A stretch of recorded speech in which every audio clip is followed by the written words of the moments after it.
ஆபரண தங்கம் விலை சவரனுக்கு 1120 ரூபாய் உயர்ந்து சவரன் 1,640 ரூபாய்க்கு விற்பனையாகிறது. 1 கிராம் ஆபரண தங்கம் 12,580 ரூபாய்க்கு விற்பனையாகிறது.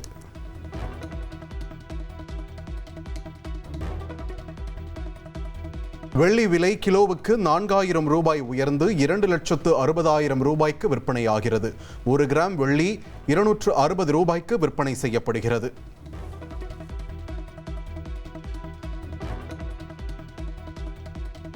தமிழகத்தில் வாக்காளர் பட்டியலில் பெயர் சேர்க்க நாளை மற்றும் நாளை மறுநாள் வாக்காளர் சிறப்பு முகாம் நடைபெறுகிறது.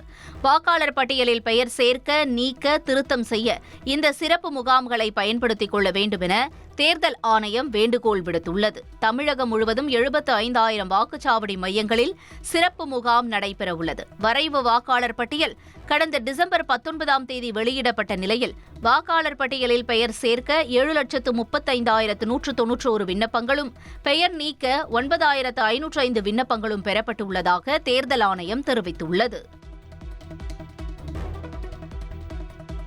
ஓய்வூதிய திட்டம் குறித்து முதலமைச்சர் மு.க.ஸ்டாலின் நாளை அறிவிப்பார் என்று அமைச்சர்கள் குழுவுடனான ஆலோசனைக்கு பின் அரசு ஊழியர்கள் சங்கத்தினர் தெரிவித்துள்ளனர். பழைய ஓய்வூதிய திட்டமே தங்களது பிரதான கோரிக்கை என்றும் உறுதிபட கூறியுள்ளனர். சென்னையில் 8வது நாளாக போராட்டத்தில் ஈடுபட்ட இடைநிலை ஆசிரியர்களை போலீசார் குண்டுக்கட்டாக கைது செய்தனர். சம வேலைக்கு சம ஊதியம் கிடைக்கும் வரை தொடர்ந்து போராட்டத்தில் ஈடுபடுவோம் என்று இடைநிலை ஆசிரியர்கள் தெரிவித்துள்ளனர்.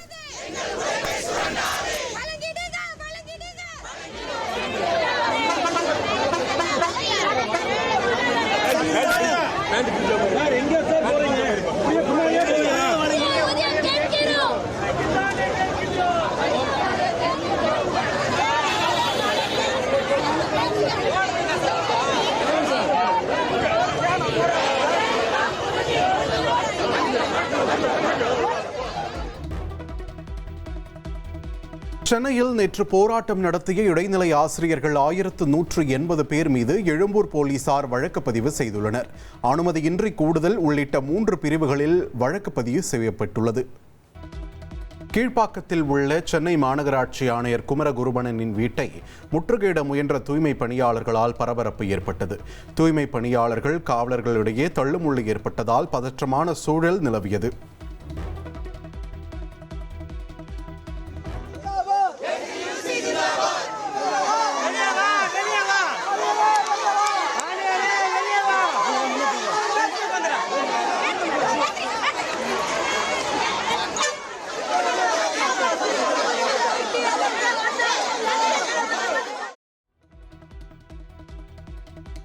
தென்மேற்கு வங்கக்கடலில் நிலவும் வளிமண்டல மேலடுக்கு சுழற்சி காரணமாக ஜனவரி 6ஆம் தேதி குறைந்த காற்றழுத்த தாழ்வு பகுதி உருவாக வாய்ப்புள்ளதாக இந்திய வானிலை ஆய்வு மையம் தெரிவித்துள்ளது. இது புயலாக வலுப்பெற வாய்ப்பு இல்லை என்றும், காற்றழுத்த தாழ்வு பகுதியால் டெல்டா மற்றும் தென் மாவட்டங்களில் ஜனவரி 2வது வாரத்தில் மழை பெய்ய வாய்ப்புள்ளதாகவும் தெரிவிக்கப்பட்டுள்ளது. மேற்கு தொடர்ச்சி மலைப்பகுதியில் அதிகனமழை கொட்டி தீர்த்தது. தமிழகத்தில் அதிகபட்சமாக குன்னூரில் 26 சென்டிமீட்டர் மழையும், தென்காசி கடனா அணை பகுதியில் 24 சென்டிமீட்டர் மழையும் பதிவாகியுள்ளது. நீலகிரி மாவட்டம் குன்னூரில் விடிய விடிய கொட்டி தீர்த்த கனமழையால் உழவர் சந்தை பகுதியில் மண் சரிவு ஏற்பட்டது. பல்வேறு இடங்களில் மின்கம்பம் சாய்ந்து மின்சாரம் துண்டிக்கப்பட்டதால் மக்கள் அவதிக்குள்ளாகினர். மதிமுக பொதுச் செயலாளர் வைகோவின் சமத்துவ நடைப்பயணத்தை திருச்சியில் முதலமைச்சர் மு.க.ஸ்டாலின் துவக்கி வைத்தார். திருச்சியில் இருந்து மதுரை வரை வைகோ நடைப்பயணம் மேற்கொள்கிறார். நாட்டில் சிறுபான்மையினர் மற்றும் தாழ்த்தப்பட்ட மக்கள் மீது தாக்குதல்கள் நடத்தப்படுவதாக முதலமைச்சர் மு.க.ஸ்டாலின் குற்றம் சாட்டியுள்ளார். மதவாத அரசியல் போதை தமிழ்நாட்டிற்குள் நுழைய விடாமல் நாம் செயல்பட வேண்டும் என்றும் அவர் சூளுரைத்துள்ளார்.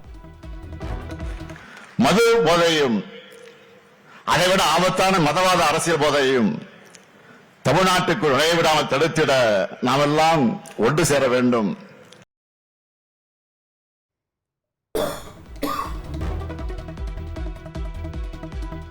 போதைப்பொருள் பழக்கத்தை இளைஞர்கள் கைவிட வேண்டும் என்று முதலமைச்சர் மு.க.ஸ்டாலின் கேட்டுக் கொண்டுள்ளார்.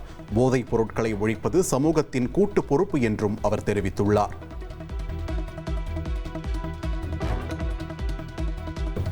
தமிழ்நாடு காங்கிரஸ் கமிட்டி ஒரு சிலரின் சுயநலத்தால் அழிவு பாதையில் செல்வதாக அக்கட்சியின் எம்பி ஜோதிமணி ஆதங்கத்தை வெளிப்படுத்தியுள்ளார். மக்கள் பிரச்சனையை பேசாமல் கூட்டல் கழித்தல் செய்கின்றனர் என்றும் கட்சியின் நிர்வாகிகளை அவர் மறைமுகமாக சாடியுள்ளார்.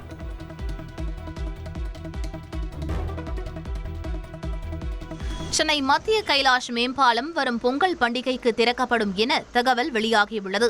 மத்திய கைலாஷ் பகுதியில் போக்குவரத்து நெரிசலை குறைக்கும் வகையில் 650 மீட்டர் நீளத்தில் 60 கோடி ரூபாய் மதிப்பில் புதிய எல் வடிவ மேம்பாலம் கட்டப்பட்டு வருகிறது.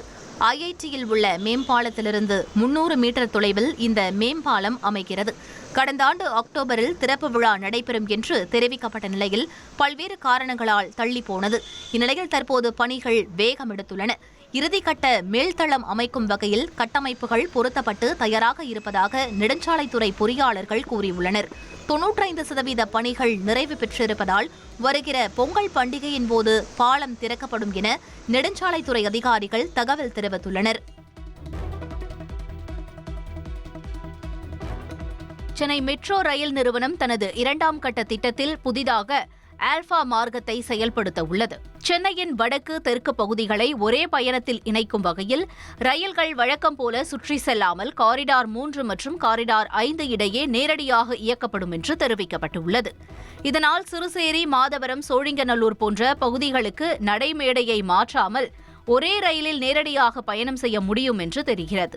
மொத்தம் 118.9 கிலோமீட்டர் நீளத்தில் இந்த மெட்ரோ வலையமைப்பின் மூலம் சென்னை முழுவதையும் சுமார் 2.5 மணி நேரத்தில் பயணிக்க முடியும் என்று கூறப்படுகிறது.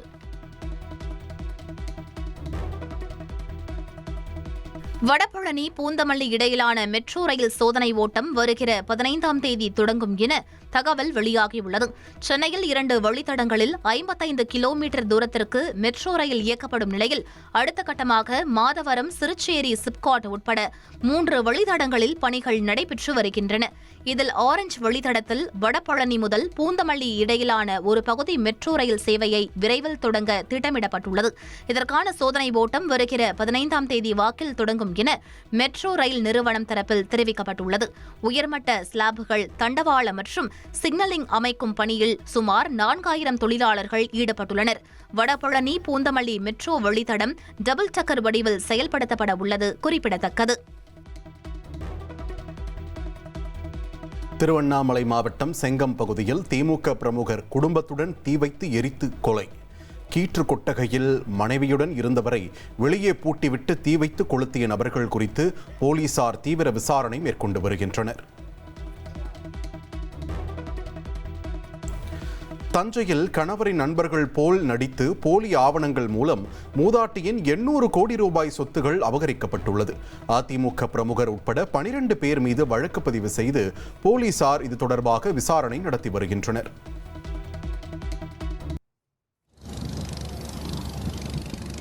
காரைக்கால் மீனவர்கள் 11 பேர் இலங்கை கடற்படையினரால் கைது செய்யப்பட்டுள்ளனர்.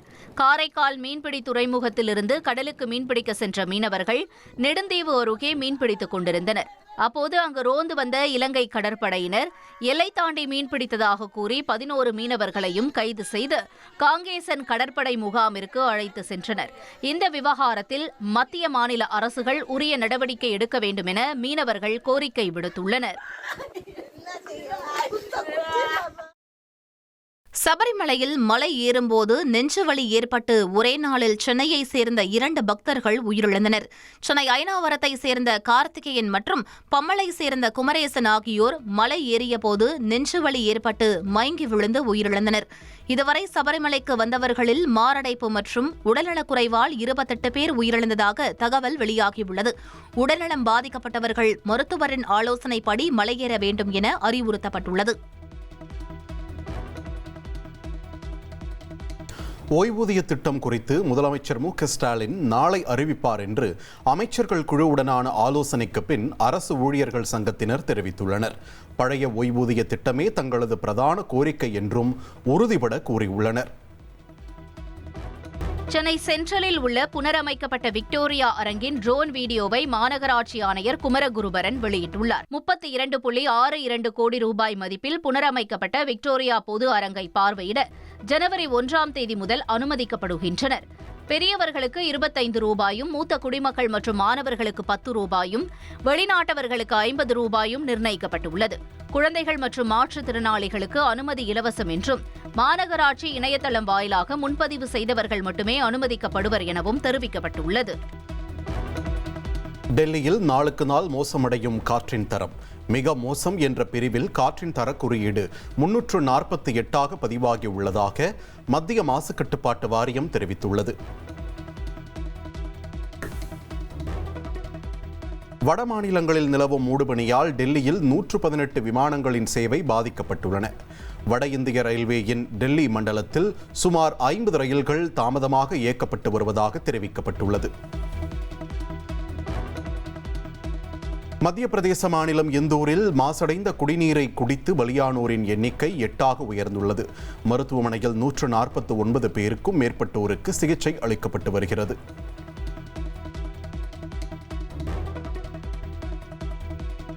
கர்நாடகாவின் பெல்லாரியில் பேனர் வைக்கும் விவகாரத்தில் அரங்கேறிய துப்பாக்கிச் சூட்டில் காங்கிரஸ் தொண்டர் உயிரிழந்த சம்பவம். எம்எல்ஏ, முன்னாள் அமைச்சர் என 11 பேர் மீது வழக்கு பதிவு செய்யப்பட்ட நிலையில் சம்பவ இடத்தில் புலனாய்வு குழுவினர் தடயங்களை சேகரிக்கும் பணியில் ஈடுபட்டுள்ளனர்.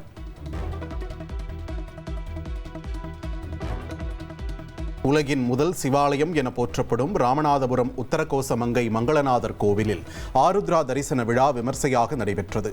பச்சை மரகத நடராஜர் மேனியில் சாத்தப்பட்ட சந்தன காப்பு களையப்பட்டு 32 வகையான பொருட்களால் நடராஜருக்கு சிறப்பு அபிஷேகம் நடைபெற்றது.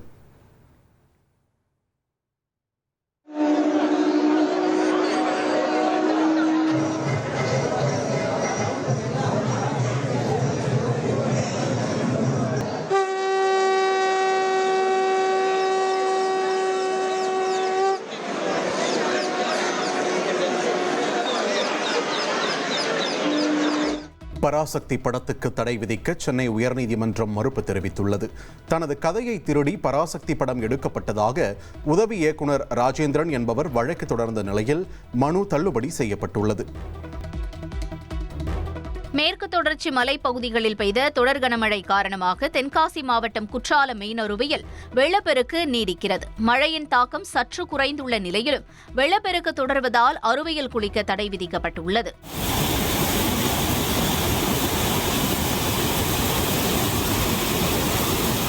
மேலும் தடுப்புகள் அமைத்த போலீசார் பாதுகாப்பு பணியில் ஈடுபட்டு வருகின்றனர். நெல்லையில் எஸ்ஐஆர் விண்ணப்பங்களில் முறையான தகவல்களை பதிவு செய்யாத 15,000க்கும் அதிகமான வாக்காளர்களுக்கு தேர்தல் ஆணையம் அனுப்பிய நோட்டீஸ் தொடர்பாக விசாரணை நடைபெற்று வருகிறது. நெல்லை மாவட்டத்தில் உள்ள 1628 வாக்குச்சாவடி நிலை அலுவலர்கள் மூலம் 15,223 வாக்காளர்களுக்கு நோட்டீஸ் அனுப்பப்பட்டது. கல்வி சான்றிதழ், சாதி சான்றிதழ் உள்ளிட்ட 13 வகை ஆவணங்களை சமர்ப்பிக்க அறிவுறுத்தப்பட்ட நிலையில் நோட்டீஸ் பெற்றவர்களிடம் 49 மையங்களில் விசாரணை நடைபெற்று வருகிறது. அதிகாரிகளிடம் நேரில் ஆஜராகி தங்கள் தரப்பு விளக்கத்தினை வாக்காளர்கள் பதிவு செய்து வருகின்றனர். இந்த ஆவணங்கள் சம்பந்தப்பட்ட துறைக்கு அனுப்பப்பட்டு உண்மைத்தன்மை சரிபார்க்கப்படும். ஆவணங்கள் ஏற்றுக்கொள்ளப்படும் பட்சத்தில் இறுதி வாக்காளர் பட்டியலில் வாக்காளர் பெயர் இடம்பெறும் என தெரிவிக்கப்பட்டுள்ளது.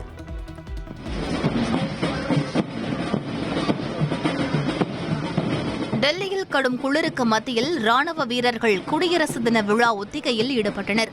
வருகிற 26ஆம் தேதி டெல்லி கடமை பாதையில் குடியரசு தின விழா கோலாகலமாக நடைபெறவுள்ளது. இதனையொட்டி ராணுவ வீரர்கள் கடமை பாதையில் கடும் குளிரையும் பொருட்படுத்தாமல் அணிவகுப்பு ஒத்திகையில் ஈடுபட்டனர்.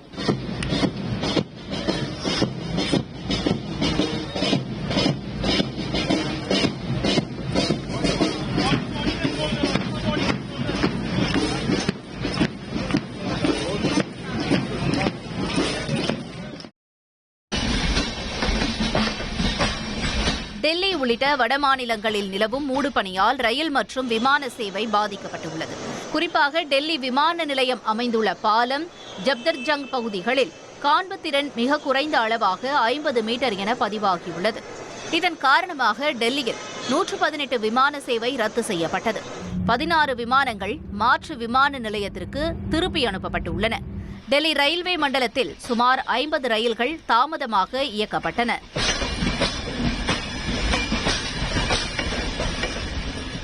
கர்நாடக மாநிலம் சிக்கமகளூருவில் திருமணம் நிச்சயிக்கப்பட்ட பெண்ணுக்கு சமூக வலைதளத்தில் பிறந்தநாள் வாழ்த்து பதிவிட்டதற்காக முன்னாள் காதலன் அடித்து கொலை செய்யப்பட்டார். மஞ்சுநாத் என்ற இளைஞர் அந்த பெண்ணை காதலித்து வந்த நிலையில் திருமணம் நிச்சயமான பிறகு அந்த பெண் அவரிடம் பேசுவதை நிறுத்திவிட்டார். இந்நிலையில் வாழ்த்துச் செய்தி வெளியிட்ட பிறகு அந்த பெண்ணின் சகோதரர் நிச்சயிக்கப்பட்ட மாப்பிள்ளை மற்றும் அவர்களது நண்பர்கள் ஆகியோர் சேர்ந்து தாக்கியதில் மஞ்சுநாத் பரிதாபமாக உயிரிழந்தார்.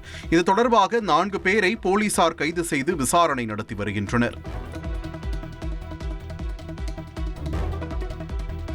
உத்தரப்பிரதேச மாநிலம் வாரணாசியில் நிலவும் குளிர் அலையால் பொதுமக்களின் இயல்பு வாழ்க்கை பாதிக்கப்பட்டுள்ளது. இதனால் சுற்றுலா பயணிகள் ஆங்காங்கே தீ மூட்டி குளிர் காய்ந்தனர். குளிருக்கு இதமாக டீ கடைகளிலும் கூட்டம் அதிகரித்தது.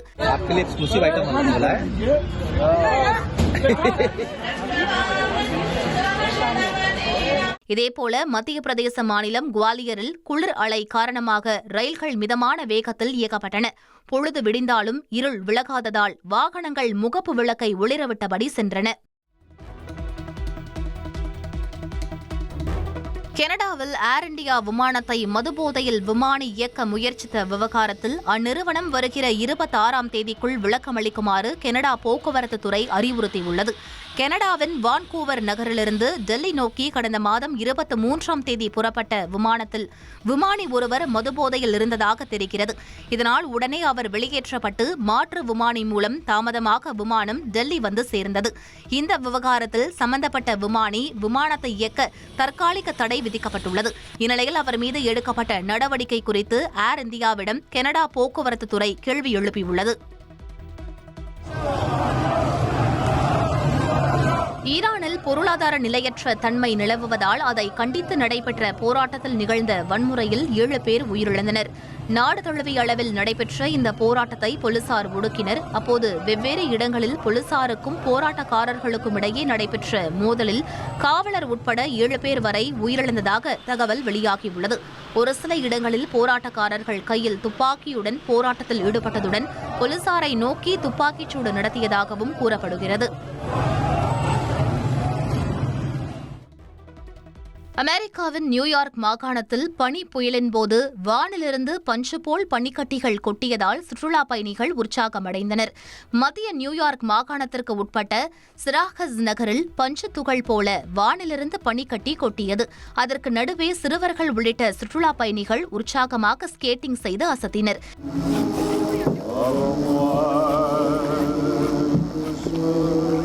மேலும் சாலையில் போக்குவரத்துக்கு இடையூறாக கிடந்த பனிக்கட்டிகளை அதற்கான பிரத்யேக வாகனம் அகற்றி சாலை ஓரம் அவற்றை கொட்டியது.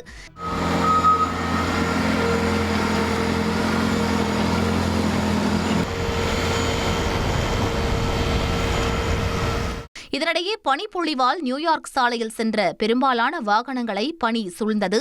இதனால் ஓட்டுநர்கள் மிதமான வேகத்திலேயே வாகனங்களை இயக்கினர். சர்வதேச கிரிக்கெட்டில் இருந்து ஓய்வு பெறுவதாக ஆஸ்திரேலிய கிரிக்கெட் வீரர் உஸ்மான் கவாஜா அறிவித்துள்ளார். ஆஷஸ் தொடரில் நாளை மறுதினம் சிட்னியில் தொடங்கும் கடைசி டெஸ்ட் போட்டியே சர்வதேச கிரிக்கெட்டில் தனது கடைசி போட்டி என்றும் அவர் தெரிவித்துள்ளார். உத்தரப்பிரதேச மாநிலம் பிஜ்னூரில் பெண்ணின் கழுத்தில் கத்தியை வைத்து இளைஞர் பணம் கேட்டு மிரட்டிய சம்பவம் அதிர்ச்சியை ஏற்படுத்தியுள்ளது. துணிக்கடை ஒன்றில் துணி வாங்க வந்த பெண்ணின் கழுத்தில் 24 வயது இளைஞர் கத்தியை வைத்து 1 லட்சம் ரூபாய் தருமாறு கடை உரிமையாளரை மிரட்டினார். உடனடியாக அங்கு வந்த போலீசார் அந்த இளைஞரை லாவகமாக பிடித்து பெண்ணை மீட்டனர். விசாரணையில் அவர் பாராபங்கி பகுதியைச் சேர்ந்த அஜித் பால் கோவிந்த் என்பது தெரியவந்தது. உத்தரப்பிரதேசத்தில் கோவில் உண்டியலை உடைத்து பணத்தை ஒருவர் திருடிய சம்பவம் அதிர்ச்சியை ஏற்படுத்தியுள்ளது. உத்தரப்பிரதேச மாநிலம் அம்ரோஹாவில் பிரசித்தி பெற்ற போலேநாத் கோவிலில் ஆங்கில புத்தாண்டு தினத்தன்று நள்ளிரவில் உள்ளே புகுந்த நபர் உண்டியலை உடைத்து கைவரிசை காட்டினார். இதன் சிசிடிவி பதிவை போலீசார் கைப்பற்றி விசாரித்து வருகின்றனர்.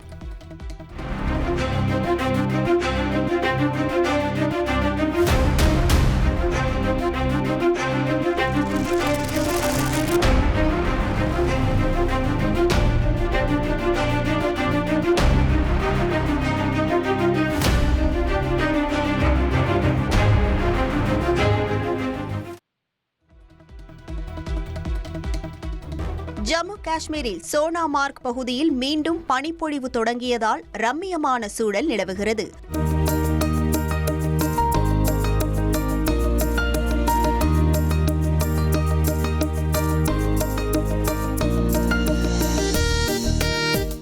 சோனாமார்க்கில் பனிப்பொழிவு காரணமாக வீதி எங்கும் வெண்போர்வை போர்த்தியது போல் காட்சியளிக்கிறது. வீடுகளின் மேற்கூரையையும் பனி சூழ்ந்து குளிர்கால அதிசய உலகமாக சோனாமார்க் மாறியுள்ளது.